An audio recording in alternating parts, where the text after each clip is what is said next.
I no longer have a strong enough political base in the Congress Middletown, Ohio, August 8, 1974. Therefore, I shall resign the presidency effective at noon tomorrow. Vice President... These Ohio citizens have interrupted their town meeting to bear witness to the end of a long national nightmare. All across the land, people's faith in their government received a shattering blow, causing them to take a closer look at any man in public office. Of that process of healing, which is so desperately needed in America.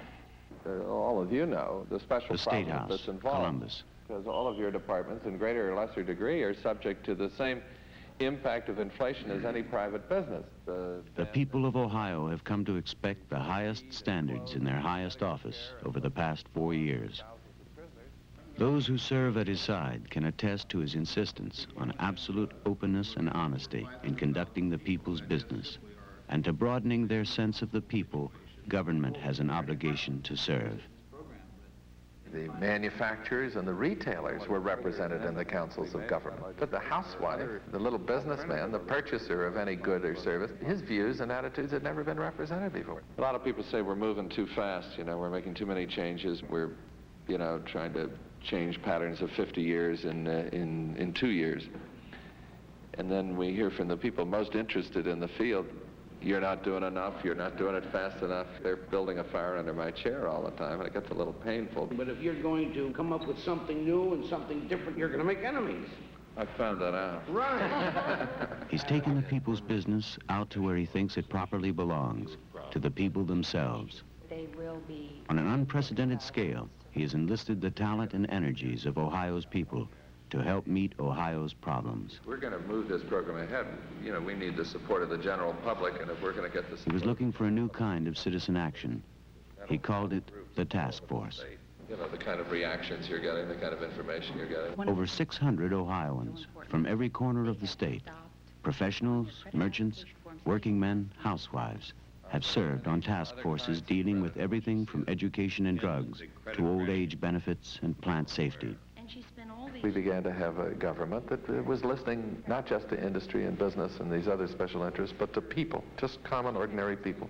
No credit at all. 3/4 of all of the specific recommendations of the task forces that have reported up to this time have been enacted into law by the General Assembly. He has made Ohio's government accessible to the people, like no other man before him. Nearly 50 town meetings across the state in 2 years, public financial disclosure, toll-free state hotlines. He believes that a government must know what's on people's minds before it can act in the people's interest. It's a very serious time in the life of the people of this state and of this nation, when all of us, we the people, make some decisions about what kind of society we want to live in. I don't govern. The name is a misnomer. It goes back to colonial days when the king appointed people to administer the affairs of the colonies, and they were called governors. We govern ourselves. I don't govern you. You govern me. That's the point. How many do you have to take now, John?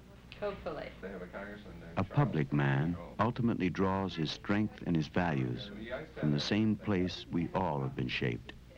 That place we call home. Our family had come to this country with nothing. And my father taught us that we had an obligation to somehow pay back in some form or another the community and the country that had given us such a great opportunity. And all my experiences taught me that we can eliminate a lot of unnecessary suffering and tension and hatred and bitterness in the human society. And I've seen it happen. I know it can happen. I know it works. And I'm convinced that it will continue to work. John Gilligan, for the people of Ohio.